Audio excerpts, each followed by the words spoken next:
야곱이 가나안 땅 곧 그의 아버지가 거류하던 땅에 거주하였으니 야곱의 족보는 이러하니라. 요셉이 17세의 소년으로서 그의 형들과 함께 양을 칠 때에 그의 아버지의 아내들 비라와 실바의 아들들과 더불어 함께 있었더니 그가 그들의 잘못을 아버지에게 말하더라. 요셉은 노년에 얻은 아들이므로 이스라엘의 여러 아들들보다 그를 더 사랑함으로 그를 위하여 채색옷을 지었더니 그의 형들의 아버지가 형들보다 그를 더 사랑함을 보고 그를 미워하여 그에게 편안하게 말할 수 없었더라. 요셉이 꿈을 꾸고 자기 형들에게 말하며 그들이 그를 더욱 미워하였더라. 요셉이 그들에게 이르되 청하건대 내가 꾼 꿈을 들으시오. 우리가 밭에서 곡식단을 묶더니 내 단은 일어서고 당신들의 단은 내 단을 둘러서서 절하더이다. 그의 형들이 그에게 이르되 내가 참으로 우리의 왕이 되겠느냐, 참으로 우리를 다스리게 되겠느냐 하고 그의 꿈과 그의 말로 말미암아 그를 더욱 미워하더니 요셉이 다시 꿈을 꾸고 그의 형들에게 말하여 이르되 내가 또 꿈을 꾼즉 해와 달과 연한 별이 내게 절하더이다 하니라. 그가 그의 꿈을 아버지와 형들에게 말하며 아버지가 그를 꾸짖고 그에게 이르되 내가 꾼 꿈이 무엇이냐, 나와 내 어머니와 내 형들이 참으로 가서 땅에 엎드려 내게 절하겠느냐. 그의 형들은 시기하되 그의 아버지는 그 말을 간직해 두었더라. 그의 형들이 세겜에 가서 아버지의 양떼를 칠 때에 이스라엘의 요셉에게 이르되 내 형들이 세겜에서 양을 치지 아니하느냐, 너를 그들에게로 보내리라. 요셉이 아버지에게 대답하되 내가 그리하겠나이다. 이스라엘이 그에게 이르되 가서 내 형들과 양떼가 다 잘 있는지를 보고 돌아와 내게 말하라 하고 그를 헤브론 골짜기에서 보내니 그가 세겜으로 가니라. 어떤 사람이 그를 만난즉 그가 들에서 방황하는지라. 그 사람이 그에게 물어 이르되 내가 무엇을 찾느냐. 그가 이르되 내가 내 형들을 찾으오니 청하건대 그들이 양치는 곳을 내게 가르쳐 주소서. 그 사람이 이르되 그들이 여기서 떠났느니라. 내가 그들의 말을 들으니 도단으로 가자 하더라 하니라. 요셉이 그의 형들의 뒤를 따라가서 도단에서 그들을 만나니라. 오늘 말씀은 우리가 잘 아는 요셉 이야기 시작이에요. 성경은 요셉을 처음부터 성공한 사람으로 이야기하고 있지는 않습니다. 오히려 편애, 미움, 시기, 갈등 이런 좋지 않은 것들로 정말 혼란스러운 깨진 가정, 형제 관계 속에서 이 말씀은 하나님의 섭리가 어떻게 시작된지를 보여주는 말씀이 오늘 본문 말씀이에요. 요셉이 꾼 꿈이 자기를 높이는 꿈이 아니다라는 것을 보게 되는 거예요. 가족을 살리고 섬기게 되는 하나님의 섭리를 보여준 것이 요셉의 꿈이에요. 자세히 살펴보면 야곱은 노년에 얻은 요셉을 다른 아들들보다 정말 사랑했습니다. 그래서 그에게만 채색옷을 지어서 입혔어요. 그리고 형들의 잘못한 것을 요셉은 그때그때 아버지에게 다 이야기를 합니다.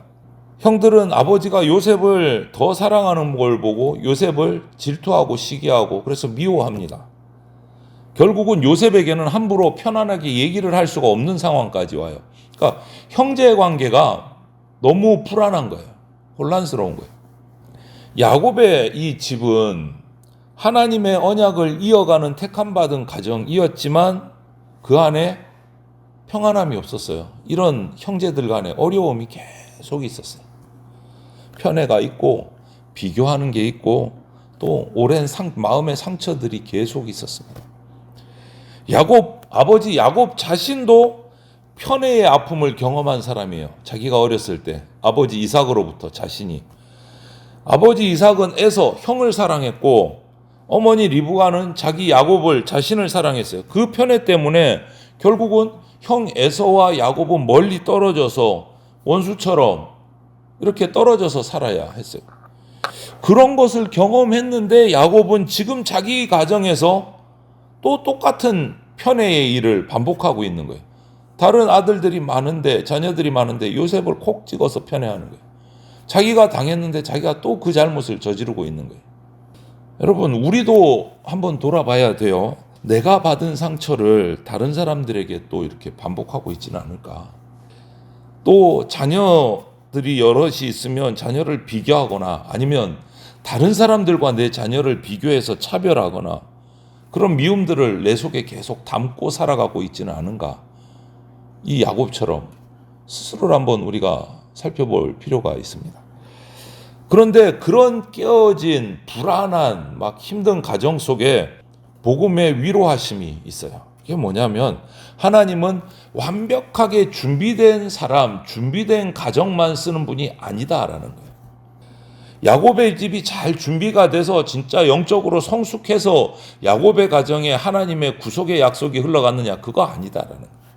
연약함에도 불구하고 부족한 것들이 많음에도 불구하고 하나님이 야곱의 가정을 통해서 구원의 역사를 이루어가고 계시는 거예요. 그러므로 우리는 우리 가정이 부족함이 있어도 낙심하지 말아야 됩니다. 주님 앞에서 정직하게 우리는 고백해야 돼요. 주님, 내 안에 편애하고 비교하고 미워하는 거 이거 좀 뿌리 뽑아 주십시오. 기도해야 합니다. 하나님께서는 깨어진 곳에서도 일하시는 분이세요. 그리고 요셉이 꿈꾼 이야기를 합니다. 첫 번째 꿈은 형들의 곡식단이 요셉 자신의 곡식단에 절하는 꿈이었고, 두 번째 꿈은 해와 달과 11별이 요셉에게 절하는 꿈이었어요. 다 형들에게, 아버지에게 얘기를 합니다. 형들은 이 말을 듣고 요셉을 더 미워합니다. 안 그래도 사이가 안 좋은데 더 미워하게 돼요.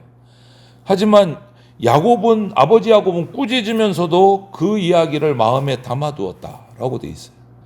겉으로 보면 이 요셉의 꿈은 형들보다 더 높아지고 아빠 엄마보다 더 높아지는 꿈을 꾼 것처럼 보여요. 기분이 나쁠 수 있어요. 듣는 형들 입장에서는. 그런데 겉으로는 그런데 하나님의 관점에서 이 두 꿈은 요셉 개인의 성공담 이런 게 아닌 거예요. 훗날 심한 기근이 이 땅에 닥쳤을 때 야곱의 가족을 살리기 위한 하나님의 계획을 보여주신 꿈인 거예요. 아시겠지만 요셉은 장차 여러 어려운 과정을 통과해서 애굽의 총리가 됩니다. 그리고 그 총리라는 자리, 높은 자리는 자기를 미워하고 팔아넘긴 형들을 짓밟고 복수하는 자리가 아니었잖아요. 기근 속에 힘든 가족을 살리고 하나님이 택하신 이 언약의 가문의 씨를 보존하고 하나님의 구원의 계획을 이어가는 그런 자리가 돼요. 이것이 인간의 야망하고 하나님의 꿈의 차이인 거예요. 인간의 야망은 나를 높이는 데 있어요. 나를 높이는 데. 그런데 하나님의 꿈은 나를 통해 누군가를 살리는 데 있습니다. 그 차이예요.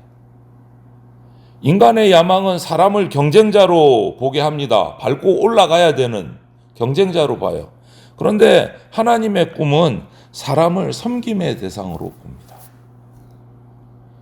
하나님이 요셉을 편애하신 것이 아니고 요셉을 선택하신 거예요. 그 선택은 특별 대우가 아니고 하나님의 뜻을 이루기 위해서 요셉이 고난의 길을 가게 하시는 거예요. 우리는 어떤 꿈을 꾸고 있습니까?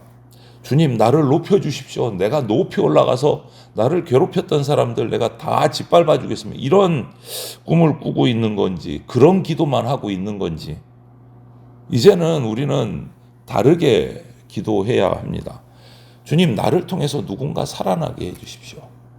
나를 통해서 우리 가정이 회복되고 우리 교회가 바로 서고 복음이 흘러가게 해주십시오. 이렇게 기도해야 합니다.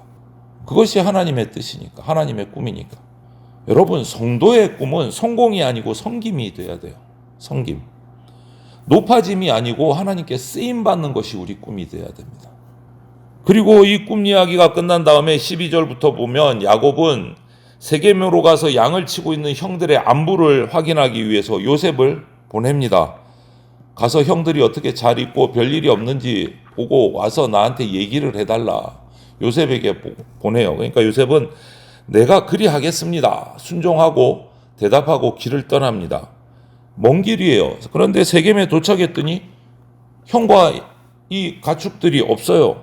들을 방황해서 형들을 찾다가 어떤 사람을 만나고 형들이 도단으로 옮겼다라는 말을 듣고 다시 길을 출발해서 도단까지 가서 드디어 형들을 만납니다. 요셉의 순종이 쉬운 길이 아니에요. 지금 살고 있는 헤브론에서 세겜까지 갔는데 그게 끝이 아니었어요. 또다시 도단까지 갔어요. 순종했는데 길이 자꾸 멀어지는 거예요. 그리고 그 길 끝에서 그냥 형들을 보고 돌아왔느냐 잘 아시잖아요. 형들에게 잡혀서 팔려서 더 먼 애굽에까지 팔려가게 돼요. 고난이 시작되는 거예요. 순종했는데 고난의 길이 돼버린 거예요. 그런데 바로 그 길이 단순한 고난의 길이 아니고 하나님의 뜻을 이루는 섭리의 길이었다. 요셉은 형들을 찾으러 간다고 생각했지만 하나님은 요셉을 애굽으로 보내서 앞을 준비하시는 계획이었던 거예요. 요셉이 방황하는 것처럼 보였지만 하나님은 그 한 사람을 통해서 도단으로 거기서 또 애굽으로 가게 만드셨어요. 야곱도 몰랐고 요셉도 몰랐고 형들도 몰랐어요. 우리 인생에도 이럴 때가 있습니다, 여러분. 순종했는데 일이 더 복잡해질 때가 있어요. 기도했는데 길이 더 멀어져요. 말씀대로 살려고 했는데 더 큰 어려움들이 막 닥쳐와요. 그때 우리는 이런 원망을 하죠. 하나님, 제가 잘못 온 겁니까? 이런 원망을 할 때가 있어요. 그런데 여러분, 우리가 기억할 것은, 오늘 이 요셉의 모습들을 보면서 기억할 것은, 믿음은 우리 눈으로 보이는 길만 해석하는 게 아니다. 믿음은 보이지 않는 하나님의 손길을 신뢰하는 것이 진짜 믿음입니다. 지금 세겜에서 방황하는 것 같아도 하나님은 도단으로 인도하시고, 도단에서 또 어려움을 겪고 애굽으로 가게 하시고, 이것 고난의 길이에요. 그런데 그 모든 것이 하나님의 인도하신 가운데 이루어진 길이다. 그러므로 우리도 오늘 고백해야 돼요. 주님, 내가 그리하겠습니다. 내가 어디로 갈지는 알지 못하겠지만 주님의 뜻에 순종하겠습니다. 하나님이 보내시는 길이라면 이해되지 않아도 순종하게 해달라고 우리가 기도해야 합니다. 하나님이 사랑하시는 성도 여러분, 오늘 이 37장에 우리가 함께 묵상한 이 본문 말씀은요, 요셉의 성공 이야기가 아니고 하나님의 섭리하시는 이야기예요. 깨진 가정 속에서도 하나님은 일하십니다. 하나님이 주시는 꿈은 나를 높이는 꿈이 야망이 아니라 누군가를 살리는 성기입니다. 그리고 순종의 길이 멀어져도 하나님은 그 길을 통해서 당신의 뜻을 이루십니다. 그래서 하나님은 오늘도 저와 여러분의 성공보다는 우리 섬김을 통해서 영광을 받으십니다. 그것을 잊지 마십시오. 그 하나님의 꿈을 품고 이해가 되지 않아도 순종함으로 이 하루를 살아가는 복된 성도들이 다 되시기를 주님의 이름으로 축원을 드립니다. 아멘.